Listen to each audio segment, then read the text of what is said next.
Hi guys, I have another helpful tip video for you. Another common problem that could happen that you might run into if your strings got too loose from not playing for a while or trying to tune it yourself, or you dropped it or whatever. Hopefully you didn't drop it. But sometimes your bridge will fall down, and that is a big problem because if your bridge falls down, there's a little peg inside your violin that if it isn't held in with the tension from the bridge can fall over. So if your bridge falls down, fix it immediately, and be very, very delicate with it to make sure that you don't jar it too much and that peg inside falls down. That's what transmits the sound, and it's only held in by the pressure.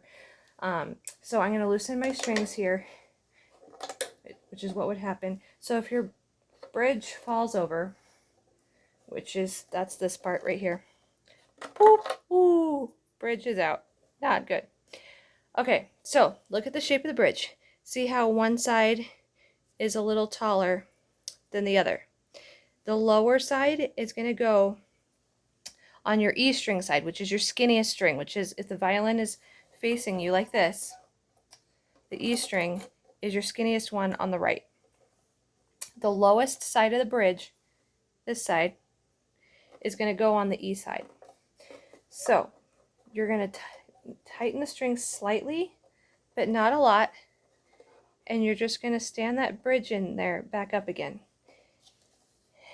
And for placement, you want this to be lined up with these little notches in the F hole right here. So you're going to slide it in, and then you're just going to scoot it back until it's lined up with the F hole. And then there's little grooves in your bridge where your strings were sitting before your bridge fell. You're going to need to get your strings back into those little grooves. And make sure it's centered on the body.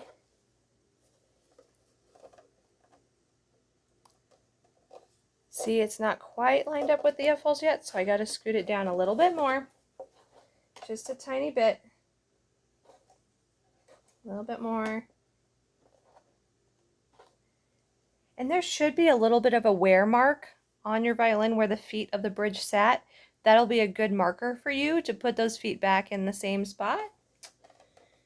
There you go. Now I've got it placed. It's centered. The strings are lined up in the grooves. Your little rubber piece is over the E string. And now you're ready to tighten your strings, which you do with these, just like in the other demos. And you tighten them one at a time. And you don't try and tighten them all the way. You just kind of make them a little tight, most of the way tight. And then once they're tight enough to keep the bridge from falling out, then you can go back to trying to tune it to the proper sound. Another thing is make sure that it's straight, it's not, crooked in any way. And just make sure that you have like the same amount of space on each side of the G string and the E string on the fingerboard.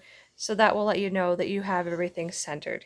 And then you're back ready to go. And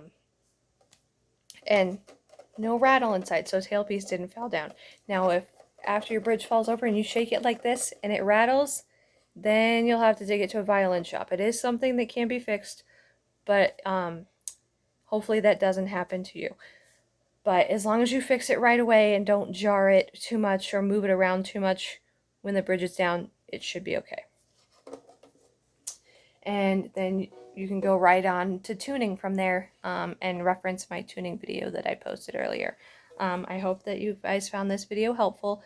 If you have any further questions regarding a fallen bridge, just message me and I will try and help you through Skype or Messenger.